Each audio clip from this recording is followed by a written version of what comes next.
Welcome to Season 1 of the Sober Motivation Podcast. Join me, Brad, each week as my guests and I share incredible and powerful sobriety stories. We are here to show sobriety is possible, one story at a time. Let's go! On the outside, it may have appeared that Michelle had things together. On the inside, she was harboring a secret that almost cost her life, an addiction to alcohol. In today's episode, Michelle shares her story of getting sober, overcoming a relapse, and creating a community of support. We need to talk about alcohol recovery in the workplace. Talking about sobriety and proving it to your employer can be so difficult, and our friends at SoberLink want to help. If you need a reliable way to present documented proof of sobriety to a boss or loved one, SoberLink can help. SoberLink is a high-tech portable breathalyzer system that uses facial recognition technology to verify identity, has unique sensors to ensure that no other air sources are being used, and sends results directly to your specified contacts, so there's no questioning whether or not you took the test or whether or not you altered the reporting. This is why SoberLink's remote alcohol monitoring system is considered the gold standard. Being in recovery from alcohol does not define the future of your career. Let SoberLink help. Learn more about SoberLink and request an exclusive $50 off promo code by visiting soberlink.com/recover. Welcome back to episode 4 of the Sober Motivation Podcast. Today we have my incredible friend Michelle from Sober in Los Angeles. Michelle, how are you doing today? I'm doing well, Brad. How are you? I'm well, and I'm really grateful to have you on the podcast here. Maybe we'll start things off with a little bit of your childhood. Yeah, absolutely. So, as you mentioned, I'm Michelle. I'm sober in Los Angeles on Instagram. I grew up in Los Angeles. I'm born and raised here. Really had a wonderful upbringing. I have a younger brother who's actually in recovery as well. By all standards, had a really solid upbringing. We played, I played sports, was the senior class president in high school, had a ton of friends. And, I definitely dealt with some depression and anxiety throughout high school. I think back when I was in high school, it was really less diagnosed or less sort of looked at as a problem and not talked about as much. And so I think that that's sort of where some of my mental health struggles set in during the high school period, but also where some of my drinking started too. But I also, I went off to school in Philadelphia. I went to a great college, spent some time in Detroit working in sports and then came back to LA and did my master's degree in LA and have basically been here ever since. So that's a little bit about my upbringing. Yeah, beautiful. I can relate to you 110% with the high school stuff. I feel like that's when Yeah. things for me really became a challenge was during high school, that trying to fit in, trying to belong somewhere. And I definitely felt like an outsider for most of my high school days and probably Yeah. before then, but it was really exposed during high school. When did drinking become part of your life? Like high school?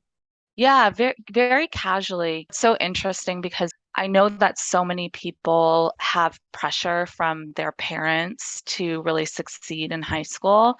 And my parents always let me do exactly whatever I wanted. So I wanted to take the tough classes. I wanted to be in extracurriculars, be part of our student body government.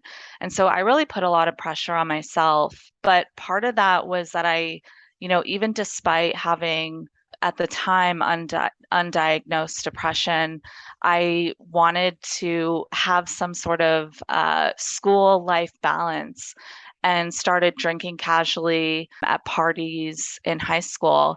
And I wouldn't say it was problematic at that point, but I certainly indulged quite a bit. So that's definitely when drinking came into my life. And I do think it was to sort of relieve myself of the pressure I put on myself in high school. Yeah, that definitely seems to be where a lot of people start out with high school and the pressure of everything. It's really like it's kind of before life starts, but Yeah. it's definitely a heavy part of life. I hear a lot, and I can relate like with my own story. Like the first time I got drunk, I didn't necessarily know that this was going to be a problem. Like I wasn't there yet, but I enjoyed it way too much. Can you relate to that the first time? Like, I don't remember many other times after that, but that one time, I could tell you who was there, where it was. We were drinking it was like Everclear in a cooler with fruit. And I remember that. And I'm like, I just felt alive. Can you relate to that at all? Absolutely. It's so funny because I remember the first time I smoked weed like vividly, and weed's never been a problem, but I cannot remember the first time I drank, actually got drunk. Somehow I just started drinking in high school on weekends and after homecoming and things like that. But I certainly had this like desire. I was always so excited when we would have homecoming, and I knew that a friend's brother was going to get us some Smirnoff Ice or some vodka or something. I always got so excited for that part of the night. Like, we're going to have so much fun. We're going to get drunk. We're going to be silly. And that alive feeling for sure. Although I'm not really sure I was actually alive. It just, at that young age, it felt like so rebellious. But I certainly had that feeling and definitely can relate. Interesting stuff for sure, how we can kind of remember those details. But was it in college when things started to escalate for you? Yeah, absolutely in college. So I went to the University of Pennsylvania, which is a wonderful school, but also pretty well known to have a big party scene. It's a fast crowd for sure. And when I got to college, it was all about party. I mean, I won't say all about partying. Definitely studied very hard. Freshman year, I had actually made a bunch of friends who are from Los Angeles. So oddly enough, I go all the way to Philadelphia for college and end up meeting all these amazing people from LA, and we kind of all stuck together. I think when I noticed it was most problematic was my first semester freshman year. We had obviously been partying a lot, trying to soak in all of that freedom of sort of living on our own for the first time, just living away from my parents. My freshman year, I got a phone call that a really close friend, someone I had dated in high school, had committed suicide. And I honestly hadn't, I felt like I had nowhere to turn.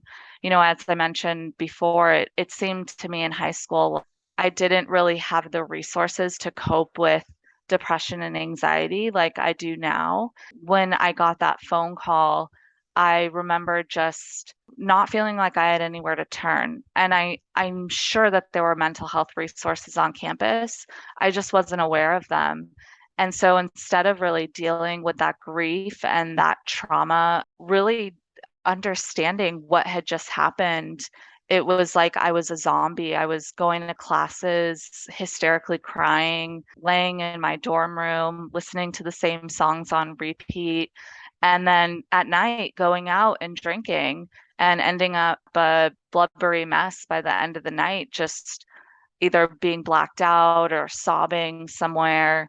I think that's when, not dealing with that trauma and that death in my life was really when things started to escalate and I started to use alcohol to cope. It became more than just partying. It was a tool that I used to cope with things that came up in my life. Yeah, that's a common story too that I hear a lot too, is that that's when it kind of switches over. Is Yeah. it like it's the party, it's to fit in, to have a good time. A lot of people do that, and then there's sort of something that happens, and then now we switch over to something that the thing with alcohol is that we can always depend on it. You can go to the store, Hmm. spend 10, $20, and more than not know the result you're gonna get, and it works really well until it doesn't work. So college, this happened, and you're struggling big time with this. Did you ever think to reach out for help? Like, was there ever anything you did during your college years to, say, I need some help with this? No, there was one instance in particular, like my sophomore year, I believe it was my sophomore year, and I had thought about transferring back to a school in California to be closer to my family. I definitely like that. time in particular, I was just feeling so down. I ended up applying too late to transfer, and so they said no. And so that was sort of, when I look in hindsight, that's the only time where I was like trying to figure out if I could do something to change. But in terms of actually reaching out for help, I really didn't. I mean, I lived with 8 other women my sophomore through senior year in a house off campus. And we all really supported each other, but we were all really young. I mean, we were young and doing the same things, like going out and partying. But in terms of, what I do now, I never really reached out to anyone in terms of actually getting the support I needed. I never did. Yeah.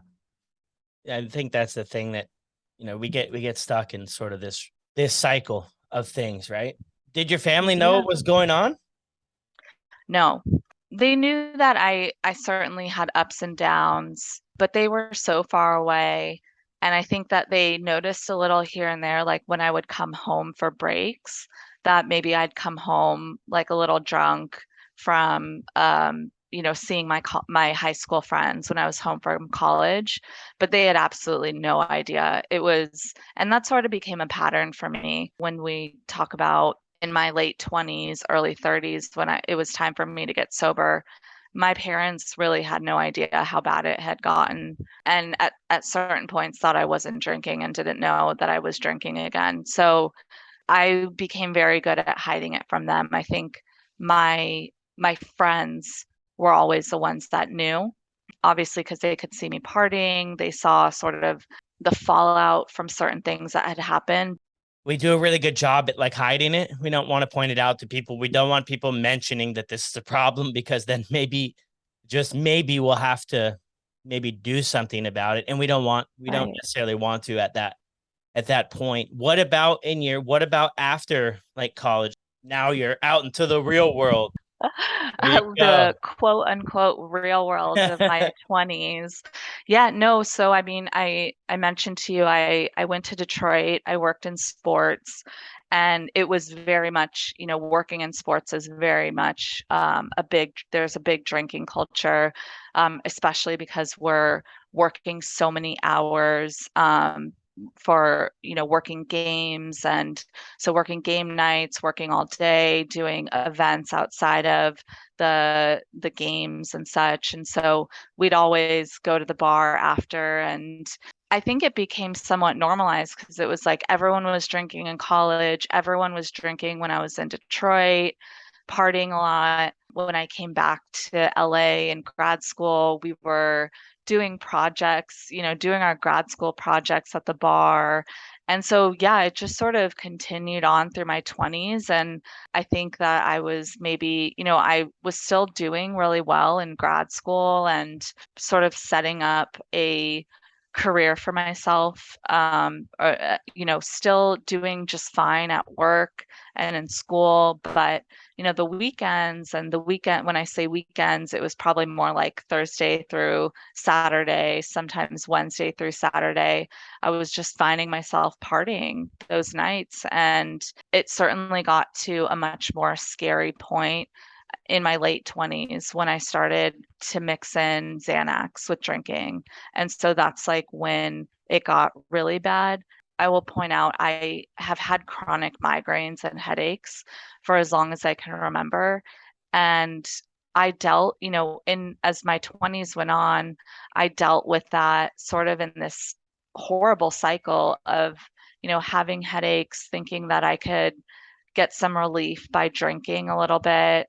And then the next day would be terrible with hangovers. So my headaches would just be worse. And I had a doctor prescribe me Xanax, not knowing how much I drank, which obviously is very dangerous. Me not at the time, not knowing how dangerous it was to mix Xanax with drinking. And that's when I started this sort of cycle, partying on the weekends and blacking out pretty early on. That's when it became really dangerous. And so, yeah, there seemed to be a problem there, but it went from problematic to scary and dangerous when the Xanax came into play. How old were you when you started taking the Xanax, and were you still in school at the time? No, I was probably 28, 29, 30. Okay, got you. You're definitely right about that. A dangerous combination that I only did it a few times. I didn't have a prescription or anything, but I did it a few times. Yeah, and I blacked out. I was talking with somebody else too about like I showed up to work one day and I had taken some Xanax and some alcohol. And then I blacked out, and like this job, they like sent me home, and supposedly I drove home. It was a really scary thing. And when they Yeah. sat me down and talked about it the next day, I didn't remember anything. What a mess that was. So I could, Yeah. and that was like one time. And then it happened another time. I wouldn't say like it happened. It wasn't like something that just happened to me. It's a choice I made. It was a choice I made. And then that happened because of it. But I could imagine that that would be scary because I didn't think that that was a thing. Like, I didn't think I was gonna black out from having, like, a couple of beers and some Xanax, and then the next thing I know, Right. I'm out with my buddies, and I don't remember anything, and the next day, they're telling me, like, "You were completely out of line, out of control, and we've never seen that before," and I'm just like, "Wow, okay." I mean, it didn't scare me enough to for me to get sober at the time, so I couldn't imagine that for, like, years. Yeah, it was probably it's totally scary, and I totally relate to those stories that you told. I mean, I would I had a friend tell me I did come to the point of realizing, when I had was first prescribed it, I didn't think that there was any problem, but I obviously started to recognize that it was causing problems, and I didn't realize how dangerous it was, but I got stuck in this cycle of using Xanax to cope with when there's a ton of other ways to cope with headaches, one of them being not drinking, but it became this cycle. And I had a friend tell me one time, you're so much fun until like midnight, and then something switches and you're just like a zombie. There were moments that were really, really scary. So, yeah, it definitely got to the point where I was scared enough. I had hurt enough people, hurt myself enough that I was like, something has to change. What surprises me most about all of this, though, is that you're able to go to school, finish school, graduate, hold these jobs. When I was doing this stuff, I couldn't hold a job at Little Caesars. I got fired from Little Caesars. The owner threw a whole pizza pan at me one time and was like, you're fired. Oh my gosh. Yeah, I mean, so that always amazes me how some people keep it all together. And then I was like, man, was I just like a one-off kind of guy? I couldn't keep anything together. I got kicked out of college. And I mean, the list goes on. At the end, I was living on my brother's couch. And I'm like, man, looking back, I wish I could have had some success. How did you manage all of that? I honestly don't know. I look back and I'm like, how was I partying so much and keeping it all together? And I would say I sort of was and I sort of wasn't. I really only drank when I was partying. I never drank in the mornings or during the days when parties came around. I was full-fledged partying, and I sort of found ways around it. Like, I always made it to school. Sometimes I would call in sick to work if I was hungover on like a Friday morning or something. It amazes me too that I was able to somehow keep it all together, because I remember one time in particular, I had gone out and then I woke up the next morning and I couldn't move, and I ended up not showing up to this work event, and in my mind it just wasn't important enough and it was going to be okay, and I definitely got in trouble for not going, but sort of always talked my way out of it, like, I'm so sorry, I really wasn't feeling well, and I had texted so and so that I wasn't going to be able to make it. So it was almost like I was always planning ahead that I was gonna cancel on things. If I knew I was going out and partying, I had a plan for the morning on how to cancel, and somehow just continued to do good work. And I have to tell you, looking back, I don't know how I did it. I really don't, because there were days where I would just, lay in bed all day and pretend I was working from home or something like that. And I wasn't. So it's pretty, I know that there are just, it's such a spectrum when we look at people. I am a no off switch drinker. And so I somehow managed to not drink during the days. And then, but when I did drink, it was, all bets are off, no off switch. So it is pretty astounding to me when I look back to that I was able to, on the surface, on paper, keep things together. Yeah, that's a good point too that you made at the end there, because that's been brought up in a few conversations too about on the outside, it might look like we have things somewhat together. But I think Hmm. what the big thing that motivated me anyway to make changes was how I felt on the inside. There was never really, I mean, there was, but there wasn't like rock bottoms that I was like, oh, because of this rock bottom, I'm going to change. It was more like the internal rock bottom of like, long story short, I feel terrible every Yeah. single day. And I sort of would catch glimpses of 2 years down the road, 5 years down the road, 10 years down the road. And I'm like, I would see it in other people. I'm headed in that direction pretty fast. And with drugs too, drugs was a big part of my story. Kind of asked myself, like, what do I want out of life? Because this is going to be a blur for the next 40 years. When did you first get sober? What you said about that internal feeling, like I certainly had those moments where I was so embarrassed and I had done something terrible, or I had blacked out at a friend's wedding and really hurt her or something. It was that internal feeling of I'm pushing people away. I'm hiding this from my family. I just don't feel like I am my best self or that I'm happy. And so I first got sober in 2017. I was in September of 2017. I had just hit that point where I wanted to feel better. I wanted to repair relationships. I had so many people that loved me and cared about me, my friends who were seeing this, that they knew I was a good person, but I was not a good person when I was drinking. So I got sober 30 going on 31 in 2017 and stayed sober basically on my own. I really like white knuckled it. I stopped drinking, but I didn't really do any recovery work. And so I stayed sober for a couple of years and started drinking again, like right before the pandemic. I convinced myself I could moderate, that I wasn't using Xanax anymore, and so I wasn't partying anymore.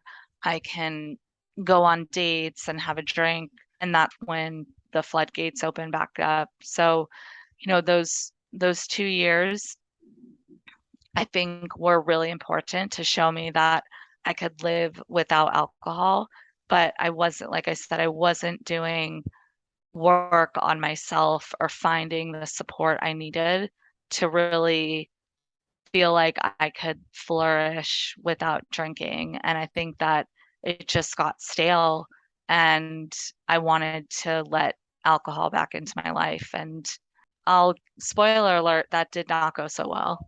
You want to give it one last try. I don't ever suggest that to anybody. Of course, people are going to have their own journey, but I do find that when people share about it, it's like you close the door, you quit drinking, so you close the door, like you left Yeah. it unlocked. So you figured out moderation wasn't going to work. What role did this relapse play in your eventual sobriety? It played, so I would first say if I had to go through relapse all over again, there were a couple of hospital visits in that time before I got sober again in 2021. I was hiding it. It was weighing on me really heavily. So it was horrible. I don't recommend relapse to anybody. But for me, again, looking back, that period showed me that it wasn't just the Xanax and that cycle I had gotten into. But I mean, it got really bad during the pandemic, especially since I was living on my own and able to hide it so easily and get alcohol from all these different delivery services that they have nowadays. It was so easy.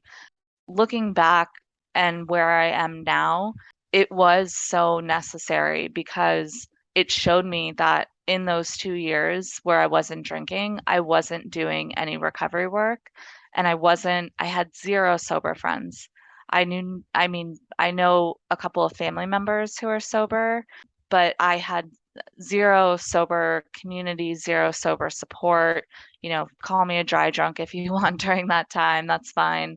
But it completely changed when I got sober again in 2021, November of 2021. I knew things had to be different this time around. I never would have gotten to the point I am right now and changed if I hadn't ended up in the hospital. Thank goodness. I thank my lucky stars every day that my recovery date isn't didn't go the other way, right? But I would not be where I am right now had I not gone through all of that.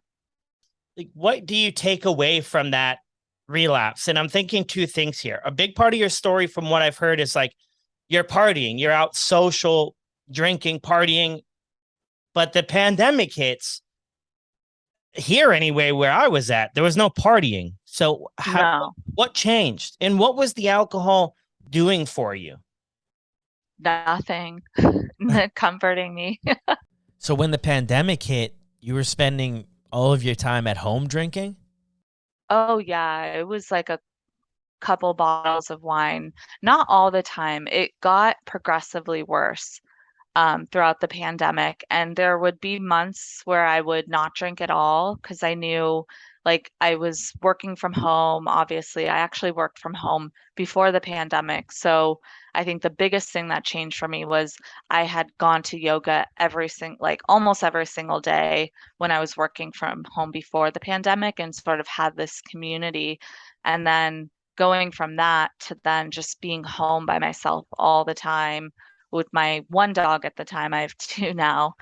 But my one dog, I felt totally alone. And like I said, it it got out of control at certain points when things started to open back up in 2021.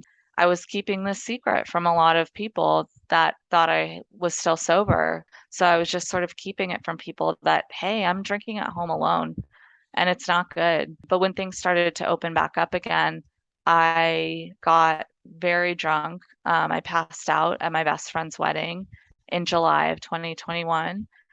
Probably one of the worst maid of honors ever. Thankfully, I made it through my speech. And then at the end of the night, blacked out, had to go to the hospital, which was horrible. That's when a lot of people found out that I was drinking again. And what a horrible way for people to find out that I had really built up a lot of trust with a lot of these people again and immediately just lost all of that trust. So 2021, it had been 4 years since I stopped drinking, and a lot of people thought I was sober for that long, which obviously was not the case. All the guilt and shame, it prevented me from really talking to people about how bad it was or that I was drinking again at all. Yeah, it was a pretty tough way for a lot of people to realize that I still had this problem or that it had crept back in. And then the shame and guilt spiral started. So that was July of 2021. I promised people after this happened that I was going to stop, but in my head I wasn't ready to stop, and I really shame and guilt spiraled until November.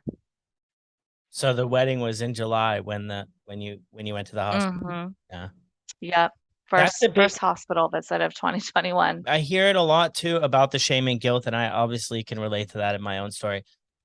But that I feel like that's a big fuel. I feel like that's a big reason why I decided to make this podcast and why we have the entire sober motivation platform is to share stories of what's possible that people do get sober, people do overcome this stuff, and that like it's okay to talk about it, because that kept me stuck. And what I'm hearing from you, that kept you stuck and kept things going downward. Like it just snowballs at that point, especially once it becomes public for everybody to kind of see it. And then they thought it was a certain way, and then now it's not that way. And then we just feel like really bad about it. And it just kind of, the cycle just continues. And then it's like, it's the hamster wheel. How are we going to get Yep. off the hamster wheel? What happened leading up to you getting sober again in September? Wedding was end of July. The spiral was horrible. Just felt like I let so many people down. It was embarrassing. Like you said, the shame and guilt, it's you have shame and guilt when you relapse and you're hiding it from people. There's so much shame and guilt on that part. And then trying to open up to people, I was like terrified to do that because I felt like I was letting people down. And then when I did it so publicly, it was like the worst. It was the worst way to do it. And so I actually sort of spiraled until November. November is when I got sober again in 2021. I ended up thinking it would be a good idea to go up to Napa by myself to get away for a weekend. First night I got there was a Friday. Did you plan to have a sober trip? Was this going to be a getaway sober trip? I didn't plan anything, to be honest. Okay. It was one of those I've always been, like I said, on paper, like so put together in terms of everything, like work, school, when I'm sober, managing relationships. And this, I had never felt so much shame. And so I almost knew I was at the end of the line. Like I had to stop, and I just felt like I had to get away and escape, like physically. I cannot even tell you why. At the very last minute, should I go to rehab or should I escape? I decided to physically escape to Napa, and like just it was horrible. So I had gotten this Airbnb. Friday night comes around. I go to the restaurant at this place I'm staying at. It was like a resort.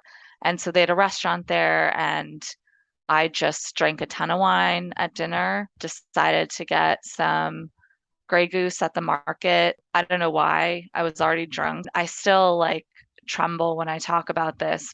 I completely blacked out, came to consciousness by some miracle, came to consciousness. I was gushing blood from my head. I didn't know where. My hair, I have very long hair. It was completely matted. I had hit my head somewhere, concussed myself, thrown up on the carpet. And like I said, by some miracle, I came to consciousness and called 911. The paramedics came, the police came. They were certain that someone else had been in the room with me because of how basically beaten up I looked. They thought that someone had beaten me up. I just kept telling them, like, I feel like I'm going to die. I feel like I'm going to die. And they got me to the hospital. I had to have staples in my head. I would say that was my rock bottom. You have done this for how long now? You've ended up in the hospital twice over the past few months, but this was the worst. Like it was, like I said, some sort of miracle. So that was November 19th, and the next day, November 20th.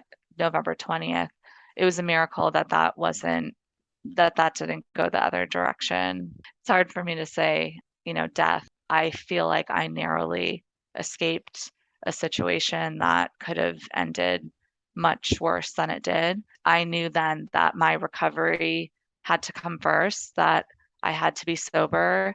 That's a heavy story. I'm glad that it turned out the way it did for you. I really am. Likewise. That was in the Airbnb that you rented then. You were back, you made it back there and then blacked out, and then this happened. Yeah. Yep. That's Yep. that's so scary. What was it like in the like, do you remember being in the hospital? Do you remember like the next day would your family come up there? Like what was that like? So I vaguely remember getting to the hospital and I was there until the next morning. So they were just monitoring me because they had done like an MRI. Thankfully, it was just, the gash and nothing internal. And I ended up taking an Uber back to the Airbnb in the morning and literally just laid there for hours and hours. And again, like talking about like hiding things, like my family didn't know I was in Napa. I really I was trying to like escape. And so I FaceTimed them that night and let them know what happened. And they were shocked by the wedding situation because they didn't think I was drinking, even more, shocked and scared. Ended up driving back home on Sunday morning. So I just basically laid in bed all Saturday, let my family know what happened, drove home Sunday. People I did let know that this happened. I think there was a lot of concern that it was going to get to this point because of, the signs I had been showing from the wedding and onwards. It was getting to that really scary point. So that was the day that's the day you got sober. It's like, consider it like the next day. The next day Yeah. after that is when it started. Well, Yep. congratulations on that. Thank you. That's and then how long does that make it now? A little over 11 months. What's changed in Michelle's life since Oh my gosh. I then? met Brad. Good things and Um, bad things have happened. when I got sober again, I knew something had to change. I knew that I once started going to recovery Dharma meetings. I've been to tons of different kinds of meetings, AA, Smart Recovery. I found solace in recovery Dharma because I do consider myself a spiritual person, and meditation and yoga has been a big part of my life always. And so got a mentor, which is like a sponsor, similar to a sponsor in AA. And so started really focusing on that. Obviously reading a lot of Quit Lit because that's what what I do. I go to therapy weekly, one-on-one. So that's been incredibly helpful, I think. But the biggest change has been finding sober community in Los Angeles. And so in late February, I remembered that when I was first sober, not drinking in those first couple of years, I had had this thought like, I need to find friends in sobriety. And I had grabbed the handle at Sober in Los Angeles and just forgot about it for like 4.5 years. In late February, when I was starting to follow different sober accounts, I came across Sober City Movement and Sober in Seattle, Alex. I posted for the first time on February 25th of this year and did a coffee meetup. Two other women came. One of them I have been friends with now since March. And it's just grown into this like incredible thing for me. Like I never imagined that creating an Instagram would allow me to connect with people like you, to connect. I went to London a few months ago and met Sober in Berkshire. I've met Alex Sober in Seattle, but I've also, I met Laura, your sober pal, and went on this retreat in Idaho where I met multiple other people, five of whom all live in the LA area.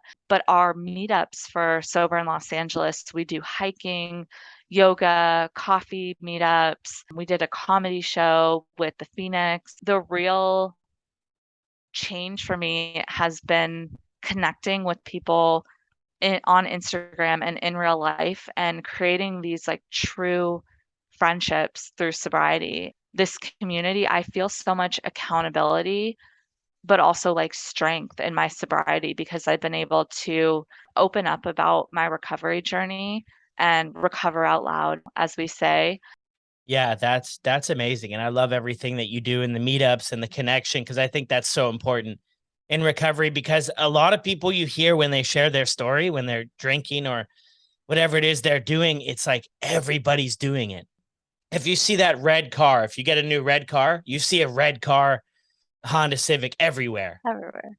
And it's the same thing as when you look for people who are drinking, but when you look the other way and you see people that are being sober, then it's like you start to notice all these sober people. And it really just Yeah. changed things. And like you said, you build that community, you build the strength, you build the accountability, and you build a group of people who understand what you're going through Yes. just to listen. Like I find that is just very helpful for people to have people who listen and people who understand. And you don't have to feel the same way because they like these people have been through it. They know what's going on and it's just so helpful. We always hear it, but the opposite of addiction is connection. And that has been just the most incredible thing for me. And being sober allows me to meet all these people, to travel and remember everything. Yeah, that's amazing. Yeah, getting connected with people is everything too. And you're right, we hear that a lot. I just had a few questions I wanted to run through with you really quick. I also Yeah. wanted to mention too, you're fired up the whole interview here, which is great. But you really got fired up when you started talking about sober in Los Angeles. Oh, yeah. I can I tell. did, didn't I? Yeah. I mean, it's great. I can tell that you're passionate about it and you love this, right? It's giving I you love it. some level of purpose. I feel like maybe you didn't have for so long. I love it. 100%. I think it's given me purpose. It's given me an outlet. Yeah, beautiful. Another part too on that is I feel like a lot of times we create what we think or know might have helped us early on. Hmm. So if we lacked the community aspect and we were engaged in the isolation and we didn't have anybody around and we felt like we were on an island, which a lot of us probably did, like we were the only Brad, you're the only one who's struggling with this, man. Come on, figure it out. That's what Right. myself, right? But and then once we kind of look around, we see that we're not. How do you cope with stress now that you're sober? Yeah. So I was so stressed when I was drinking that when I stopped drinking, a lot of that stress has sort of gone away, but it doesn't mean that it's still not there. I bought a Peloton during the pandemic. So, working out is definitely important for me. I find myself sort of going in waves where if I'm not working out, I can tell that I'm a little bit more stressed or feeling down. So, working out is really important. Also, being with my family and my dogs is a huge stress relief. Just getting outside and going hiking, also resting. I find that, I still work from home full time. It can feel isolating during the week for sure. When I get stressed, like sometimes I just need to rest. Yeah, super powerful. Think that a lot of people too early on they want to stay busy, and it's probably a Hmm. good thing, right? To stay like a little extra busy. But I mean, Yeah. after a while, like yeah, you have to learn to relax because you're always going, going, going, and you have like this, big window of extra time. So that I love that the Peloton and the exercise. A lot of people share that exercise is very helpful for this, for stress, but also for mental health and so many other things. Like you just feel good afterwards. And Yeah. what advice would you give someone struggling? What piece of advice from your own journey would you share with them? I would say if you are stuck and struggling, it's probably time, right? If you are feeling so down that alcohol has become a problem in your life, I would first say it's really important to get professional support. There's obviously a ton of people on Instagram sharing their stories, and it's great to like reach out and find somebody that you connect with. Obviously, AA is a great place to start if you need to get to a meeting. It can be so daunting to go to a meeting, but I think that most people will find that the rooms are really welcoming. There's smart recovery. If you are chemically dependent upon alcohol, you have to find that medical support, right? Um, Yeah, true. I love that. That we have to take some sort of yeah, action and reach out to people. It's kind of like telling on ourselves. Like we need to tell on ourselves to say, hey, this is not going the way that I maybe visioned it, or that's going to end up to be extremely positive for me. And it's not bringing any value to my life. And then once we understand that, you get support.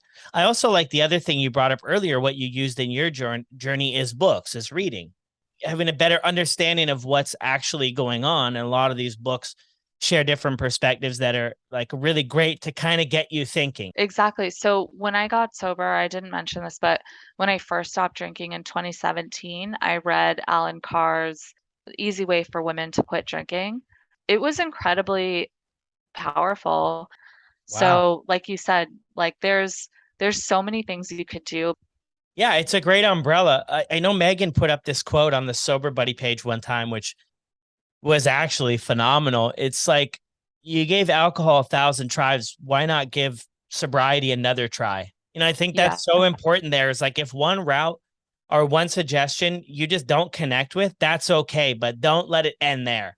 Like, I think right, about the cycle, like we tried so many different ways to have these things included in our life. We can put forth, some action, some effort into trying different stuff, not just ending up and being okay with, well, one didn't work, so I'm done. Like, give yourself, right. try it out. It's just like trying food when you're a kid. Like, I used to hate tomatoes, and now like tomatoes with a little salt and pepper on it on my cheeseburger, bacon sandwich. It's the best thing in the entire world. It's beautiful.